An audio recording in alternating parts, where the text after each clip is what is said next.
Sprint star Usain Bolt to go up against a fellow Jamaican in his final Diamond League sprint.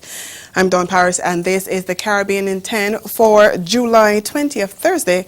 I'll be back with the details in a moment. Join the Caribbean Broadcasting Union and its regional and international partners at the CBU Annual General Assembly, August 21st through 24th at the British Colonial Hilton Hotel in Nassau, the Bahamas, under the theme Digital Developments in Caribbean Media. Prime Minister of the Commonwealth of the Bahamas, Dr. the Honorable Hubert Alexander Minnis, will welcome delegates during the opening ceremony.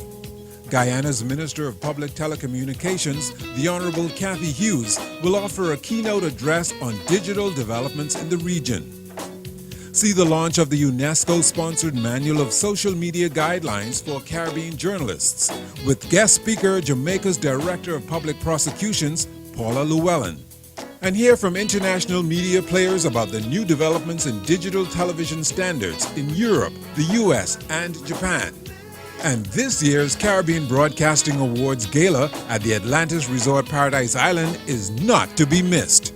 Call 246-430-1007 to book your space in the 3-day conference and exhibition. Don't miss the CBU 48th Assembly at the British Colonial Hilton Hotel in Nassau from August 21st through 24th. Discounts on flights to the Assembly on the official airline, Caribbean Airlines.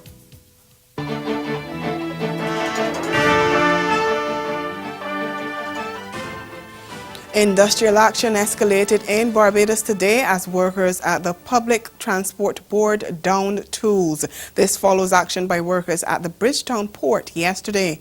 Commuters this morning were left stranded as bus drivers with the state-owned bus company called in sick. General Manager Sandra Ford reported that fewer than 20 of the more than 100 buses due to operate from 4:30 a.m. today were on the road. The north of the island was particularly hard hit by the action, which is in support of a sick-out order issued by this island's 4 major trade unions on Tuesday. Yesterday, there was a limited response to the call made by the unions, with the Bridgetown port affected by a 5-hour work stoppage. However, the Transport Board was hardest hit this morning by the sick-out, which is affecting other government departments as well. The unions are pressing for a 50% rollback of the National Social Responsibility Levy, which was increased from 2 to 10% on July 1st. Failing that, they've called on government to grant workers a coping subsidy. However, to date, the Frundle Stewart administration has refused to budge on those demands. Trinidad and Tobago is listed as the country with the highest recruitment rate for ISIS fighters per capita in the Americas. In its Country Reports on Terrorism 2016, released on Tuesday in Washington, the U.S. State Department said more than 70 nationals of Trinidad and Tobago are believed to be fighting with ISIS in Syria. We get more in this CNC3 news report. This makes Trinidad the highest per capita contributor to ISIL in the Western Hemisphere. And some experts think up to 400 people may have gone. This country already has a less than ideal reputation when it comes to its link to ISIS. A recent documentary done by Middle Eastern television network Al Jazeera claimed more than 130 TNT nationals flew to Syria to take up arms for the Islamic State. Some of that information seems to be corroborated by the United States government. In its Country Report on Terrorism, which was published on its website today, it says this country had the highest per capita rate of ISIS recruitment in the Western Hemisphere for 2016. It claims there were no known indigenous or foreign terrorist groups operating in this country. But it says government reports indicate more than 100 nationals traveled to Syria and Iraq. Based on the report, more than 70 nationals of Trinidad and Tobago are believed to be fighting with ISIS in Syria. However, the U.S. does not disclose the source of this information. What is clear, though, is its skepticism of local law enforcement. It says there was limited cooperation as well as limited information sharing due to allegations of corruption among different law enforcement units. In the 10 countries it assessed in the Western Hemisphere, it only provides numbers of ISIS fighters for Trinidad and Tobago. Interestingly, this country is the only one which is directly linked to the terrorist group. Still in the Twin Island Republic, an attempt by the government to appoint 2 liquidators for conglomerate CL Financial to satisfy a $15 million TT debt has been dealt a major blow. This after Justice Kevin Ramcharan, in a decision delivered late yesterday, ruled against the application. In delivering his decision on the issue, Ramcharan ruled that the move by the state was premature. And that's because he says it was unable to adduce evidence over the propensity of the shareholders to dispose of the company's assets in the event they regain control of the conglomerate's board during a special general meeting carded for next Tuesday.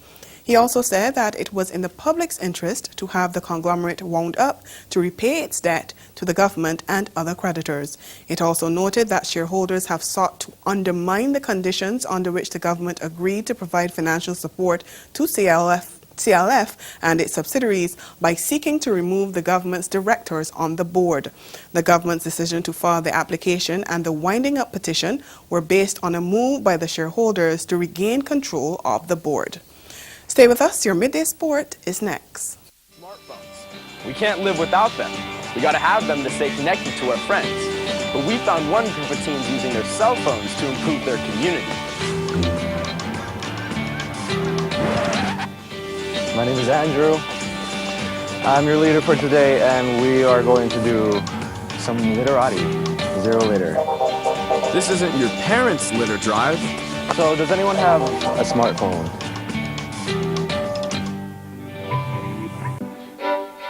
This month on Caribbean Passport, the region celebrates culture and heritage in colorful, festive displays. Antigua and Barbuda's 60th Carnival, Tobago's Heritage Festival, and we fly to Barbados for Crop Over.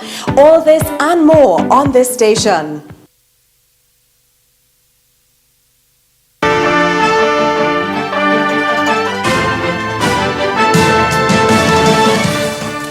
Continuing with sports, Jamaica's Rio Olympic champions Usain Bolt and Omar McLeod will on a rare occasion clash in the 100-meter at the Diamond League in Monaco tomorrow.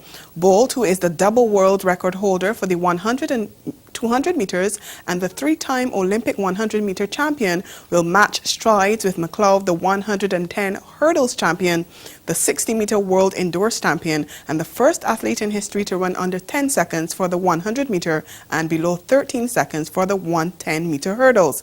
All eyes will be focused on the matchup that pits the greatest sprinter of all time against a man aiming to become the greatest sprint hurdler in history.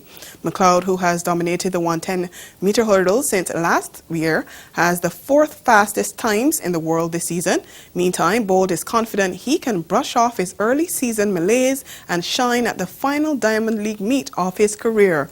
Speaking at a press briefing yesterday, the 30-year-old said he was slowly working his way into shape but would not be intimidated by his opposition as he continued his build-up to the London World Championships next month.